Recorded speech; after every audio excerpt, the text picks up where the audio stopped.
क्या तुम्हारे साथ कभी ऐसा हुआ है? तुम किसी पार्टी या आर्ग्यूमेंट में हो और कोई फ्रेंड या कजन तुम्हारी इंसल्ट कर देता है और तुम चुपचाप वहाँ से गलत साबित होकर या अपनी बेइज्जती करवाकर चले जाते हो और फिर तुम घर आकर सोचते हो काश उसे ऐसा बोल दिया होता, काश उसे ये मुंह तोड़ जवाब दे दिया होता। पर अफसोस, तब तक तुम्हारा चांस जा चुका होता है और फिर बाद में तुम्हें उस मोमेंट का रिग्रेट होता है। लेकिन इस वीडियो को कंप्लीट देखने के बाद ऐसा नहीं होगा, क्योंकि आज तुम सही टाइम पर पावरफुल सैवेज रिप्लाई देना सीख जाओगे। जो चीजें मैं तुम्हें बताऊंगा उन्हें बड़े बड़े पॉडकास्टर्स, एक्टर्स, सेलिब्रिटीज यूज करते हैं, जिससे वो अपनी इंसल्ट को भी अपने फेवर में शिफ्ट कर देते हैं। ऐसे रिप्लाई जो सही टाइमिंग और इम्पैक्ट के साथ सामने वाले को ही बेइज्जत कर देते हैं, क्योंकि इंसल्ट कभी भी बताकर नहीं की जाती है। वो किसी ग्रुप में, पार्टी में, स्कूल में, इवन तुम्हारे घर में कहीं भी हो सकती है। इसलिए तुम्हें सैवेज रिप्लाई देना आना चाहिए। सैवेज रिप्लाई सिर्फ आर्ग्यूमेंट में ही काम नहीं आते, ये तुम्हें स्मार्ट, मैग्नेटिक और डोमिनेटिंग दिखाते हैं, क्योंकि तुम्हारे बोलने के ढंग से ही तुम्हारी इंटेलिजेंस का पता लगाया जाता है। आज मैं तुम्हें सैवेज रिप्लाई की 5 ऐसी टैक्टिक्स बताऊंगा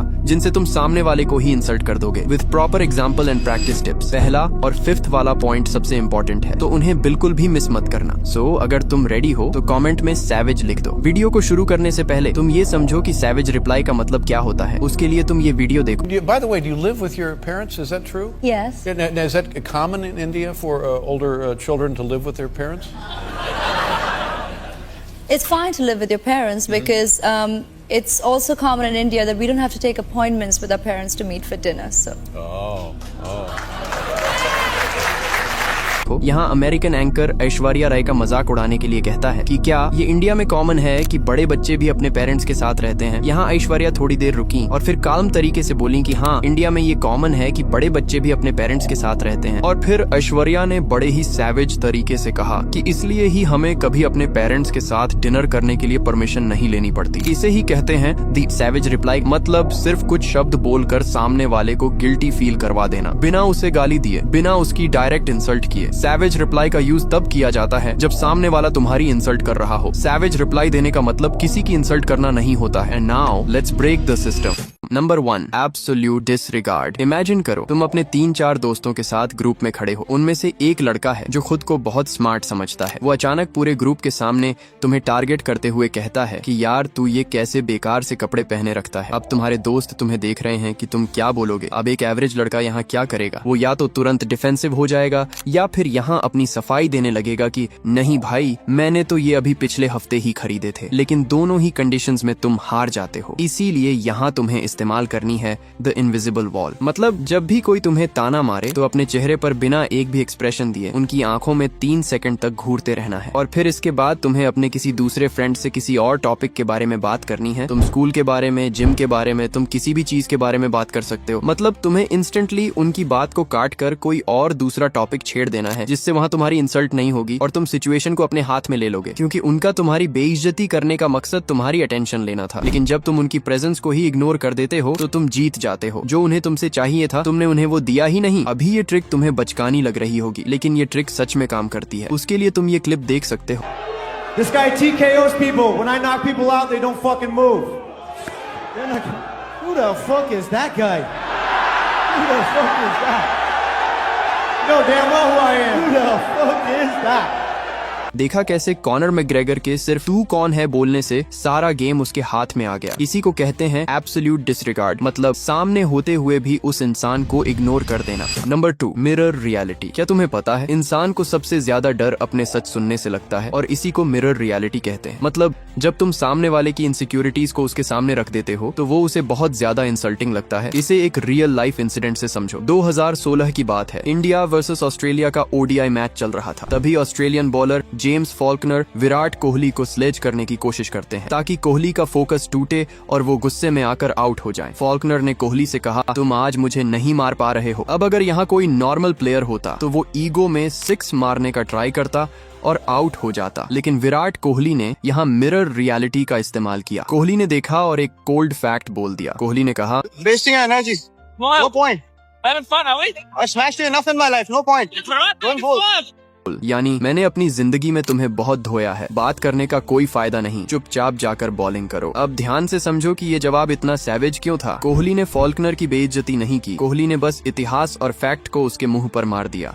जब तुम मिरर रियलिटी का इस्तेमाल करते हो तो सामने वाले के पास बोलने के लिए कुछ नहीं बचता है, क्योंकि तुम फैक्ट्स पर बात कर रहे हो। अब इसे अपनी रियल लाइफ में कैसे अप्लाई करना है सोचो। तुम किसी स्कूल फंक्शन में स्पीच देने के लिए अपना नाम लिखवाते हो और स्पीच की तैयारी करने लगते हो, लेकिन जब तुम स्पीच देने जाते हो तो तुम नर्वसनेस के कारण अच्छे से स्पीच नहीं दे पाते हो। अब जैसे ही तुम दोस्तों के पास आते हो, एक दोस्त बोलता है, क्यों बस हवा निकल गई, कल तो पूरा जोश में था और आज तुझसे कुछ बोला नहीं गया। तो तुम्हें गुस्सा नहीं होना है, बस तुम्हें बहुत शांत आवाज में कहना है, हाँ भाई मुझसे नहीं बोला गया क्योंकि मैंने वहाँ कुछ बोलने का ट्राई किया, लेकिन तूने तो अपनी पूरी लाइफ में कभी कोई रिस्क लिया ही नहीं है ना, तेरा तो कुछ ट्राई करने का भी लेवल नहीं है। तुमने बिना कुछ ज्यादा बोले, बिना एक्सप्लेन किए उसकी औकात का आईना उसे दिखा दिया।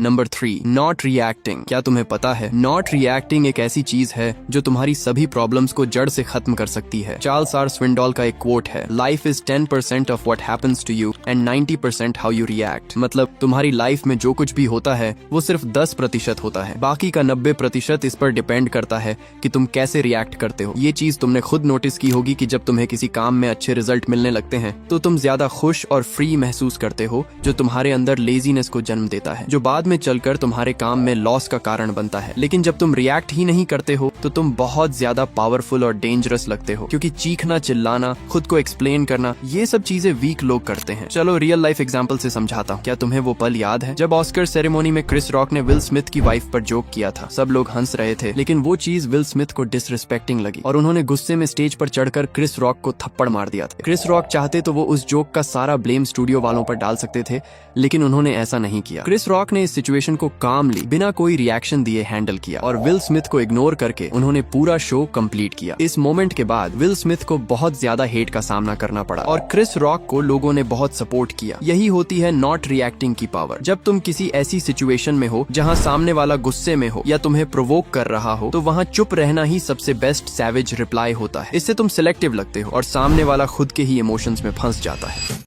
Number 4, flip the game. इस पॉइंट का सिंपल सा मतलब है कि सामने वाले के वर्ड्स को उनके ही खिलाफ इस्तेमाल करो और पूरा गेम अपनी मुट्ठी में ले लो। और इसका परफेक्ट एग्जाम्पल हमें शाहरुख खान के प्रेस कॉन्फ्रेंस में मिला था। ये क्लिप देखो। Question this side. I apologize to intervene. One last question, Salman this side. Sorry, Shahrukh this side. I don't know, where are you speaking from? Shahrukh this side. कहाँ आप? यहाँ, On the I'm second literally row, sorry second row, right. because Lipika here. I'm literally sorry. Don't worry, Deepika, it's all right. Lipika. Oh, I'm so sorry, Deepika. Oh, I'm so... यहाँ reporter बार बार शाहरुख के नाम को सलमान बोल रही थी, वैसे ही शाहरुख ने भी उनके नाम को लिपिका की जगह दीपिका बोलना शुरू कर दिया, जिससे शाहरुख ने उन्हीं के शब्दों से पूरे गेम को पलट दिया। अब सुनो कि इसे रियल लाइफ में कैसे यूज करना है। अगर कोई तुमसे बोले कि यार तू बहुत अगली दिखता है, तो उसे बोलो कि हाँ शायद मैं अगली हूँ, लेकिन खैर मैं तुझसे तो हैंडसम ही हूँ। इससे तुमने सामने वाले को एक फनी वे में बहुत सॉलिड रिप्लाई दिया है। Number 5, confidence. सैवेज रिप्लाई देना सिर्फ शब्दों का खेल नहीं है, इसमें सबसे ज्यादा इंपॉर्टेंट होता है तुम्हारा कॉन्फिडेंस, क्योंकि जब तुम कॉन्फिडेंट होते हो तो सामने वाला खुद इनसिक्योर हो जाता है। लेकिन अगर तुम्हारा कॉन्फिडेंस लो है तो पावरफुल रिप्लाई भी यूजलेस लगता है। अगर तुम बात करते हुए कांपते हो, तुम लोगों से आई कांटेक्ट नहीं कर पाते हो, मतलब तुम्हारा सेल्फ कॉन्फिडेंस बहुत लो है। इसलिए तुम्हें सैवेज रिप्लाई देने से पहले अपने कॉन्फिडेंस को बूस्ट करना होगा, और कॉन्फिडेंस को बढ़ाने का सिंपल तरीका है कि बेशर्म बन जाओ। दुनिया क्या सोचेगी, लोग क्या कहेंगे, इन सब चीजों को अपने दिमाग से निकाल दो। जब तुम खुद पे काम करना शुरू करोगे तो तुम्हारा सेल्फ कॉन्फिडेंस ऑटोमेटिक बढ़ने लगेगा। लोगों की आंखों में देखो और तब रिप्लाई दो, क्योंकि जो चीज आंखों में देखकर बोली जाती है वो बहुत लंबे समय तक याद रहती है। जवाब देने से पहले 3 सेकंड का पॉज, एक हल्की स्माइल और एक काम टोन के साथ अपना जवाब दो। ये डेडली पॉज ही तुम्हें खतरनाक बनाएगा। लेकिन अगर तुम होम वर्कआउट करते हो या फिर करना चाहते हो, 100% चांस है कि तुम भी वही गलतियां करोगे जो 90% बिगिनर्स करते हैं। और उन्हें सही करने के लिए तुम ये स्क्रीन पर दी गई मेरी वीडियो देख सकते हो, जिसमें मैंने सभी मिस्टेक्स को ब्रेक डाउन किया है जो तुम्हें नहीं करनी चाहिए। मैं तुम्हें वहीं मिलूंगा।